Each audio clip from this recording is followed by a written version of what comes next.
আমি পাইনি।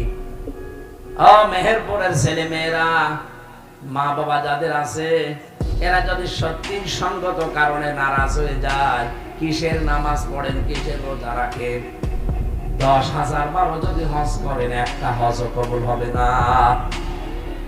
কত মানুষকে দেখা যায় নিজের স্ত্রীর কথা মতো নিজের বাবাকে আলাদা করে দেয়, বৃদ্ধাশ্রমে পাঠিয়ে দেয়, বাড়ি থেকে তাড়িয়ে দেয়, গালিগালাজ করে।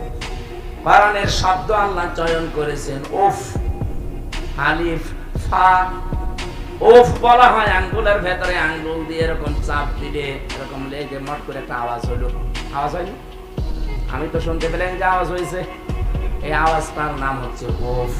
যদি আমার ব্যথা লাগেনি, আমার আরো আরাম লেগেছে। আল্লাহ পাক বলেন, তোর আচরণে, তোর ব্যবহারে, কথাবার্তায় মা বাবা যদি এরকম উফ বলে ফেলে, তোর জীবনের পেছনের ইবাদত সব শেষ। কিসের নামাজ পড়েছিস, যাকাত দিয়েছিস, হজ করেছিস, দান সাদকা সব শেষ, একটা আর কাজে আসবে না, ব্যর্থ করে দিয়েছি। আমার মনে হয় মেহেরপুর জেলায় এরকম মানুষ নাও থাকতে পারে। এটা রেকর্ড হচ্ছে, এই জন্য বললাম।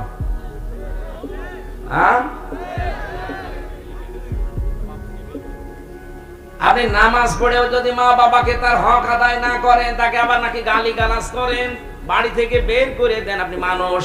আপনার চাইতে তো কুকুর ভালো। কার কথা মতো এগুলো করেন? বউর কথা মতো। ওই বউ আর একজনের কথা চলে, ওই বউ চলে ওর মার কথা আর ওর বড় বোনের কথায়। ওখান থেকে খালি ইনজেকশন দেয়। মেহেরপুরে এরকম মহিলা নেই? কার কার বউ এরকম আছে হাত তোলেন তো। আন্দাজে মিথ্যা কথা বলা যাবে না। আলহামদুলিল্লাহ। সম্মানিত মা বোনেরা, আশা করছি আপনার স্বামীকে এরকম এত বড় অপরাধ করাবেন না। আল্লাহর কাছে সবচাইতে ঘৃণিত কাজ তিনটা। 1 নম্বরে নিজের মা বাবার সাথে খারাপ আচরণ করা। 2 নম্বরে প্রতিবেশীর স্ত্রীর সাথে লাইন করা। এদেশে তো নেই। আছে। কত আল্লাহর ওলি এখানে বসে আছে, নামাজ পড়ে, তাহাজ্জুদ মিলে, অথচ ভাবির সাথে, প্রতিবেশীর স্ত্রীর সাথে, বিবাহিত মেয়েদের সাথে ও মোবাইলে গল্প করে, চ্যাটিং চলতে আছে। এগুলো কবিরা গুনাহ, কবিরা গুনাহ। আরেকবার বলছি, কবিরা গুনাহ। এখনই এরকম লাইন যাদের আছে, বিবাহিত মেয়েদের সাথে লাইন করে কি করবেন আপনি? ওর স্বামী যতদিন তালাক না দেবে, আপনি বিয়েও করতে পারবেন না, মনে মনে কষ্ট পাবেন। এই যার সাথে বিবাহিত মেয়েদের সাথে লাইন করছে, এটা বন্ধ করেন ভাই। আল্লাহর কাছে এটা ঘৃণিত কাজ একদম। শয়তান খুব আকর্ষণ করে দেখায়। কেন? ওর ভেতরে যা আছে আপনার স্ত্রীর ভেতরে নেই। অনেকে বলে হুজুর এক জিনিস আর কতদিন খাবো। ওরে শয়তান, ও যদি বলে এক জিনিস কতদিন খাবো, ওই মহিলাও তো বলতে পারে না যে ওই এক সাঁতার কয়দিন না। আর একটা ঘৃণিত কাজ আছে আল্লাহর কাছে, সবচাইতে ঘৃণিত, সেটা মানুষের অধিকার নষ্ট করা। এই যে চাঁদাবাজি যারা আরম্ভ করেছেন সারা দেশে, নাম নিয়েছেন আপনি অমুক দলে, ওই দল কিন্তু টিকবে না। আমিরে জামাত ডাক্তার শফিকুর রহমান মেহেরপুরে মনে হয় আসবে নাকি, আমার কুষ্টিয়ায় আসবে 4 তারিখে।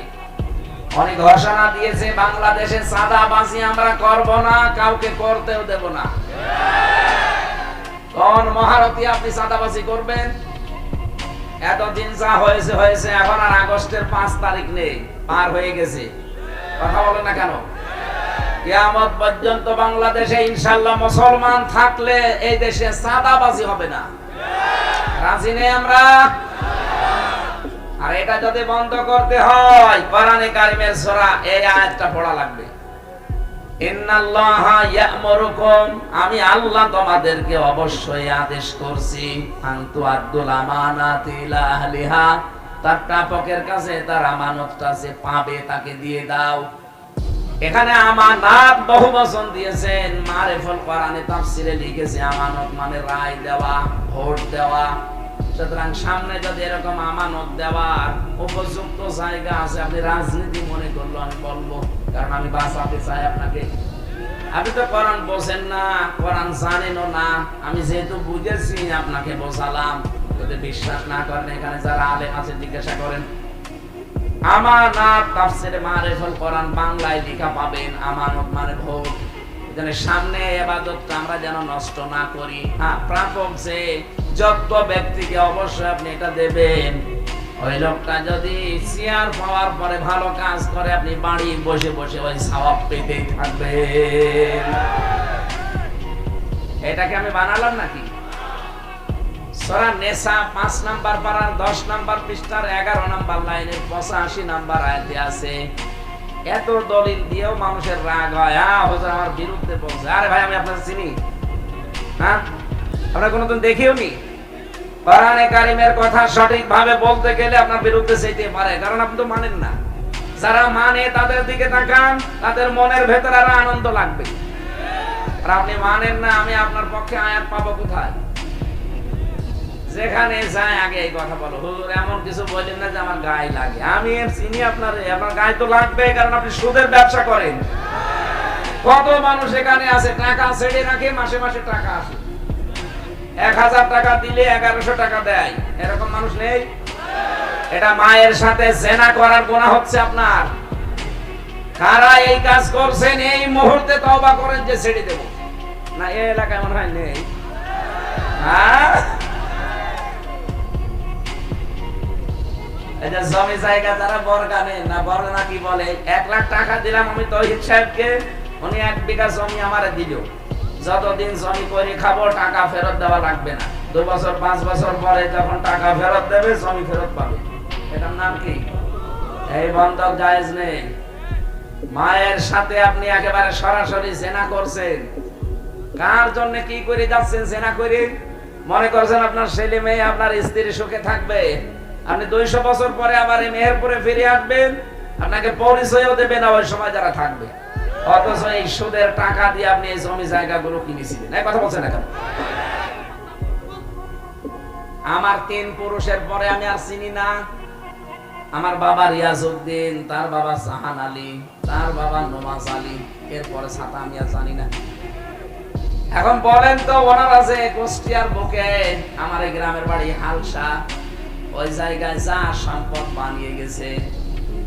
এখন যদি সেই নমাজ আলীর বাবা এসে বলেছে 2 তলা বাড়ি আমার, ওর দাঁত মুখ খুলে ফেলবো না? যে বাড়াটাকে করা জায়গা পাত না, কিসের নমাজ আলীর বাপ আপনি? আমি তো নমাজ আলীকে চিনি না। অথচ এই সম্পদ বানাতে গিয়ে এসে বাবা শাহজালাল সব হালাল করে ফেলেছিল। আমরা এখন অনেকে এই পাগলামি করছি। না ভাই, থামেন। কার জন্য আপনি এই সুদের টাকা নিয়ে মায়ের সাথে জেনা করার গোনা নিয়ে যাবেন বলেন? ওইটাই তো আপনার নিজের না। এই পদ্ধতিতে যারা চাষ করে খাচ্ছেন, 2টা নিয়ম মানা লাগবে, তাহলে জায়েজ হবে। 1 নম্বরে, যতদিন আপনি ওই জমি করে খাবেন ততদিন খাজনা আপনি দেবেন। যতদিন জমি করে খাবেন, ওই যে বছরে বছরে সরকারকে যেটা দেওয়া লাগে খাজনা বলে না, এটা আপনি দিয়ে দেবেন। আর যখন টাকা ফেরত নেবে তৌহিদ সাহেব, 1 লক্ষ টাকায় 10,000 টাকা কম নেওয়া লাগবে। আমি জানি ও বলবে যে হুজুর এটা লস হয়ে যায়। লাভ লসের মালিক কি আপনি? বলেন না কেন? আপনি তো আল্লাহর কাছে বিক্রি হয়ে গেছেন, এখন আপনার লাভ লস দেখার দরকার কি? 1 লাখ গরু বিক্রি করে আসার সময় গরু বিক্রি না করে চলে আসছে, ঢাকায় ধরেছে বোঝাই, গরু না বিক্রি করে দাম পাইনি। দাম পাওয়ার দরকার কি? টাকা তো আমরা নেব। আপনার লাভ লসের হিসাব করা দরকার। এগুলোর মালিক কে? এটা খালি মুখে মুখে বললেই হবে। মুখে বলে এদিকে, ওদিকে সুদের টাকা ছেড়ে রাখে, জমি জায়গা থেকে সুদ নেয়। আমার এখন নামাজের সময় হয়ে যাচ্ছে, এই জন্য আমরা তো বিস্তারিত যেতেও পারছি না। ওইদা হাকামতুম বাইনান নাস, মানুষের মাঝে যখন মীমাংসা করবা, বিচার করবা, আন তাহকুমু বিল আদলি, ন্যায় বিচার করবা। এই আদল শব্দের ভেতরে 27টা বিষয় আছে। আমরা কেবল 3টা বলেছি। আল্লাহর সাথে আদল, রাসূলের সাথে আদল, আর সৃষ্টি জগতের সাথে আদল বা ন্যায় বিচার। ইন্নাল্লাহা নি'মা ইয়াইযুকুম বি, আল্লাহ কত সুন্দর ওয়াজ তোমাদেরকে শোনাচ্ছেন। পুরাটা শোনাতে পারলে আমাদের আরো ভালো হতো। আপনারা অনেকক্ষণ বসে আছেন এক, আর আমি তো সারা দিন সারা রাত গাড়িতে। এরপরে আজকে দিনের বেলা একটা ভাবনায়, রাতের বেলা আবার আছে সিরাজগঞ্জ। আমি পারছি না। খালি তৌহিদ ভাইয়ের, উনি আমার ম্যাডামের সাথে পড়তো, এই মুখের দিকে তাকিয়ে আমার আশা, নয়তো ম্যাডাম আবার রাত্রে ঝামেলা করবে। এই কারণে আমি আর কিছু বলতে পারিনি, চলে এসেছি। আপনাদের কাছে আমি মাপ চাচ্ছি। আগামীতে মেহেরপুর গাংনি একটা মাহফিল নিয়েছি রাতের বেলা, এই কয়েকদিন পরে ওখানে দেখা হবে ইনশাআল্লাহ। আল্লাহুম্মা আমিন। লা ইলাহা ইল্লা আনতা সুবহানাক ইন্নী কুনতু মিনাজ জালিমিন। আল্লাহ, তোমার এই বান্দা বান্দিগুলো